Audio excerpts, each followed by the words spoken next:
Olá, hoje a gente vai mergulhar num assunto que é, olha, importantíssimo para a segurança de todo paciente: o cálculo de medicamentos. Eu sei, pode parecer um bicho de sete cabeças, mas a ideia aqui é justamente descomplicar tudo. Vamos focar na penicilina cristalina e no cálculo de gotejamento passo a passo.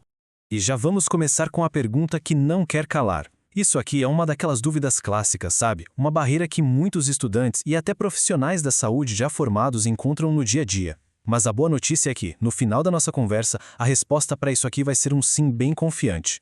E por que esse assunto é tão sério? Porque, na área da saúde, matemática não é só sobre números numa lousa, é sobre vidas. Um errinho de cálculo, por menor que seja, pode ter consequências enormes.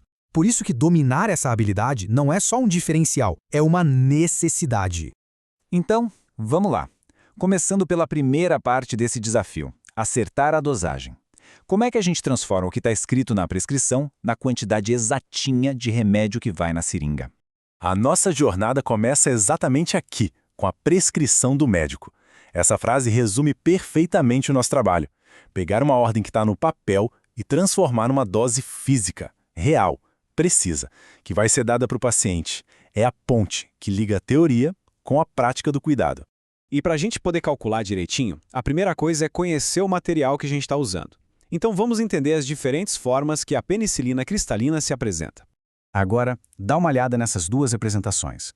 De um lado, um frasco com 5 milhões de unidades, do outro, 10 milhões. O detalhe interessante é que o tamanho do frasco é o mesmo, cabe 10 ml nos dois. O que muda é a quantidade de pó, o soluto. O de 5 milhões tem 2 ml de pó, já o de 10 milhões tem 4 ml de pó. Entender isso aqui é o pulo do gato para o cálculo da diluição dar certo. E para entender como essa mistura funciona, a gente precisa ter em mente dois conceitos bem simples: o soluto, que é o remédio em pó, e o solvente, que é o líquido que a gente usa para diluir, como a água destilada. A mágica acontece na hora que a gente junta os dois e cria a solução final que vai ser aplicada. Certo. Agora que a gente já tem a base, chegou a hora do evento principal, o cálculo em si. E para isso vamos usar uma ferramenta super poderosa e conhecida, a boa e velha regra de 3. Vamos imaginar um cenário bem real. A prescrição pede 2.500.000 UI, ou unidades internacionais. É bom lembrar que UI mede o efeito do remédio, não o peso dele. Mas, lá na farmácia, o que tem disponível é um frasco de 5 milhões de UI. E aí vem a pergunta: quanto que a gente tem que aspirar da solução final? O processo é pura lógica. É só seguir os passos. Primeiro, o que a gente tem na mão? Um frasco com 5 milhões de UI, que depois de diluído vai ter 10 ml. Segundo, o que foi pedido? 2.500.000 UI. Terceiro passo, montar a continha. Se 5 milhões de UI estão para 10 ml, então 2,5 milhões de UI vão estar para X ml. E agora é só resolver para achar o X. E o resultado é 5 ml. Simples, né? Se a dose prescrita é metade da que tem no frasco, a gente vai usar metade do volume total.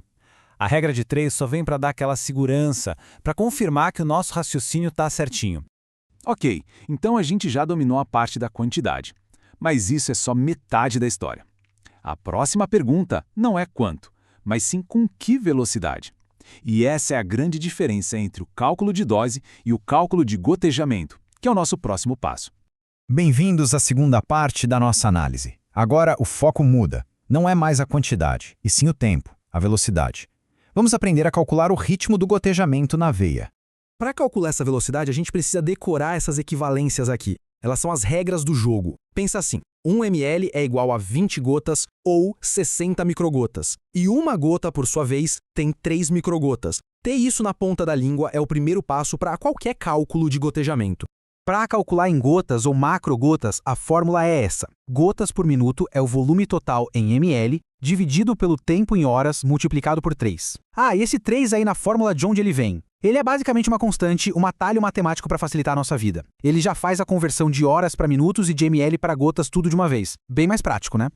Então, vamos para um exemplo prático.